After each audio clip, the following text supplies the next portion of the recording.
ఇంతకుముందు చెప్పిన ప్రశ్నలో పిడుగుపడదు అధ్యక్ష. అక్కడ అడవి పందుల గురించే ఉన్నాడు ఆయన. అక్కడ పిడుగు పడతాయి లేకపోతే అడవి పందులు వస్తున్నాయి ఇట్లా అని చెప్పి అక్కడ కాపలాగడ్డానికి ఉన్నాడు. అయితే నేను ఈ మధ్యకాలంలో ఫారెస్ట్ అధికారులతో మాట్లాడితే వాళ్ళు హంటర్స్ని పంపిస్తున్నారు అధ్యక్ష. వాళ్ళ దగ్గర లిస్టెడ్ హంటర్స్ ఉన్నారు అధ్యక్ష.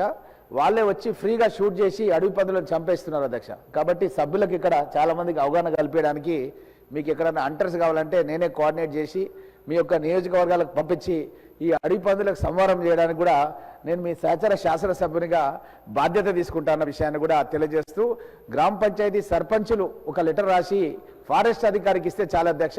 వాళ్ళే హంటర్స్ని పంపించి ఈ అడవి పందులకు సంహారం చేస్తారు. ఇది సభ్యుల యొక్క ఇన్ఫర్మేషన్ గురించి తెలియజేస్తున్నారు అధ్యక్ష. నేను ఏమైనా కోఆర్డినేట్ చేయమంటే నాకు చాలామంది ఫ్రెండ్స్ ఉన్నారు అధ్యక్ష. వాళ్ళు ఆల్రెడీ మొత్తం లైసెన్స్ అన్ని వాళ్ళ దగ్గర అన్నీ ఉన్నాయి అధ్యక్ష.